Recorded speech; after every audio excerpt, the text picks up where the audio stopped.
toast if I could, and in this case not yet to the bride and groom, but to the parents of the bride who are sitting here with us, Greg and Debbie, for a couple of reasons. One, obviously, because they have raised such a beautiful and talented daughter. Secondly, because they have kind of a dubious choice of son-in-law. But I want to thank them for being a terrific pair of folks that are going to put a great day on tomorrow. I think we'll all really, really enjoy it. And so first I'd like to raise a glass to Greg and Debbie. As long as you got to get another one of those. Thank you, Pat. Okay. Here. Now I'd like to ask Greg if he wants to say a few words, and then we'll be followed by a few others. So. Don't get Carl up there. Carl.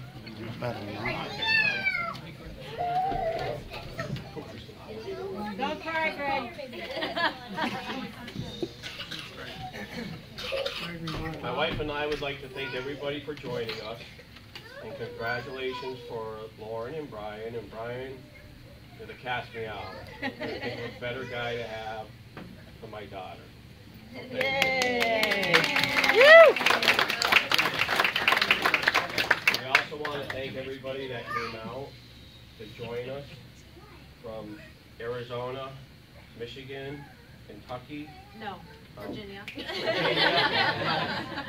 Jersey. New Jersey. New York. And New York. Florida. And Florida. And Massachusetts. Good thing you brought her, huh, Greg? With that being said, We don't count. We're right next door, Know Massachusetts. everybody better, and our family mingle. We'll all have a good time, and we're going to enjoy it. Thank you.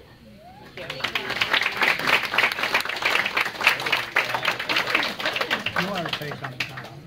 Now we have a couple of comments to be made by some of Brian's brothers. And this, Carl and Arnold should say something together. we can find out a little more about Brian tonight. Kate? So, I'm Brian's slightly older sister, and not that much. A couple years. Lauren, there's a couple things I want to warn you about. Tell you about. So when Brian was little, well, actually, let me start back when my mom decided to tell me she was going to have another baby. And it was kind of the thing that I said, let this be my sister, please. Let me have a sister. The whole time we didn't know.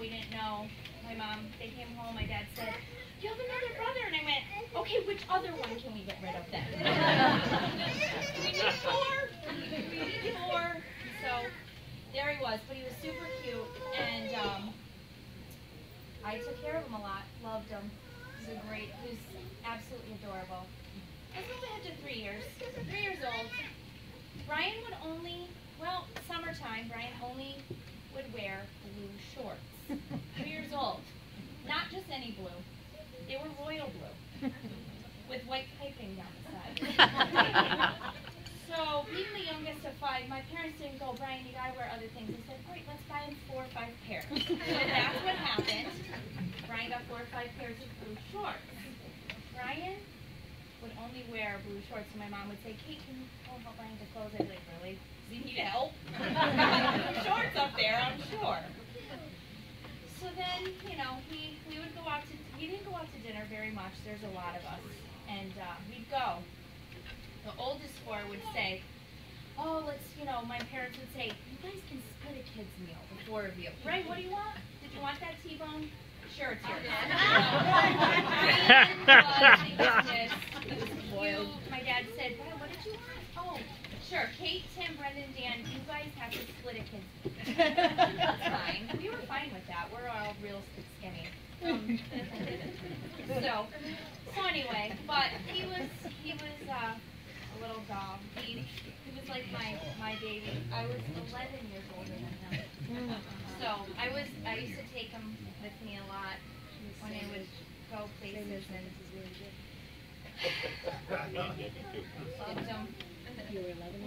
Now she can take a my walk, Lauren. baby brother, and I hope that you take really good care of him because he's great. And I'm sure for you too. Almost made it too.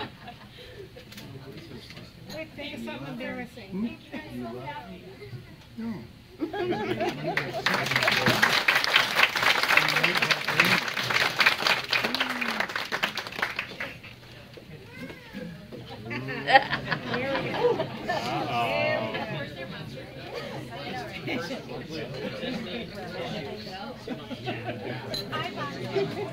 That's what Brian's gonna look like in 10 years. I'm going to stand over here because I'm in sort of an awkward spot over here. I want everybody to really see me and pay attention. I got some notes with me because I don't want to leave anything out. I got a lot to say. So, a few years ago, I stood up in front of a crowd very much like this one, and I talked about my brother Dan. And in that speech, I sort of lamented the fact that I really didn't have many memories of Dan growing up, because I didn't really care about my younger brothers. And they're my younger brothers. I was doing my own thing, and that was it. You know, it was the age difference. There was a little bit of selfish narcissism on my part. But I didn't have many memories of him growing up, and I felt bad about that. So now I'm supposed to talk about the one that's younger than that.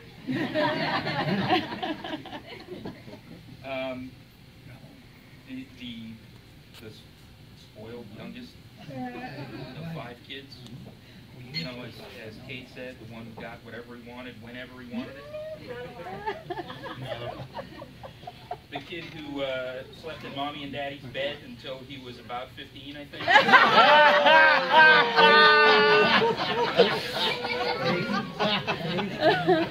The kid who got laughs from my parents, like Kate said, for doing the very same things that got me in trouble. And a few beatings when I was younger. So, with that in mind, here's the best that I can do from my memory. Brian's born in 1983. Right? Do I have that right? Yeah. Okay. And I don't remember it. I do, however, remember the Raiders destroying the Redskins in the Super Bowl, 38-9 behind MVP Marcus Allen, but no Brian. When Brian was 3 in 1986, I was 13, and my heart was broken by the Red Sox, who blew a 2-0 lead over the Mets in the World Series. I can give you the stats on every player in that series, but was Brian there? I have no idea. When Brian was 6, I was 16, obviously. And I was busy working on getting my license. I was a little distracted by the high school ladies. But was Brian around? Again, no clue. No idea. When Brian was 8, I was 18. It was time for college. I was too old to have much to do with this little kid. I just didn't get it. I didn't understand it. Then one day, all that changed. And this is where get your tissues out, because this is Kate, you might want to leave the room. A letter showed up in my dorm room, and I knew immediately who the author was because of the writing on the front of the envelope. And I have this letter, and I've kept it for the last 23 years. Wow. And I'm going to read it. And it's freaking hilarious. As you can see, it's the actual letter. It's his handwriting. It says, "Dear Tim, how's it going at the dorm? Period. How is Cube and Junior doing? And Toby doing?" Cube and Junior were my pet snakes. Toby was a gecko. Again, questions ending with a period. When are you coming home? Are you coming home Thursday? I hope you come home sooner. The whole family, H-O-L-E, misses you. I especially miss you a lot. T. But now I have to get. Come home soon. See ya. In quotation marks. Why, I don't know. Love, Brian. P.S. Write back. Write is spelled W-R-I-T. So, it was immediately clear to me when I got this letter. I finally understood my youngest brother. It was not about selfish, stupid me. It was about him. He looked up to me. He copied my words in this letter. He watched my actions. He wanted me around. I was his big brother, his hero. And this letter, his own words, were the turning point in making me finally understand him. It was different for Brian and I from that point on. Now, fast forward to tonight, the eve of your wedding, and I don't understand you again.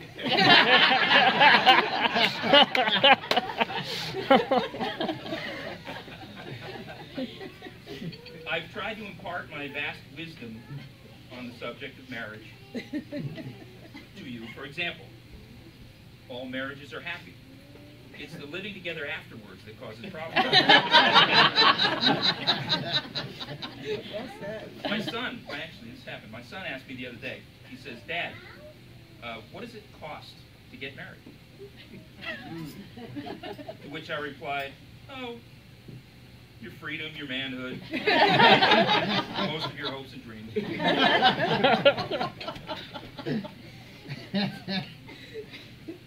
Brian, marriage is about finding out the kind of man Lauren would have preferred.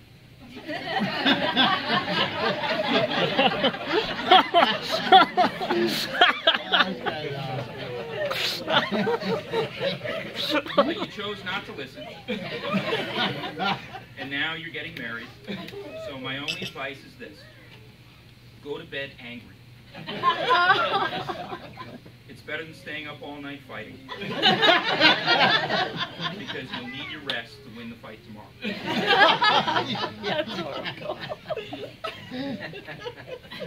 Obviously, this is all just my attempt at some humor, and to make this all about me, as usual. But seriously, Lauren, you know we love you. We welcome you to our family.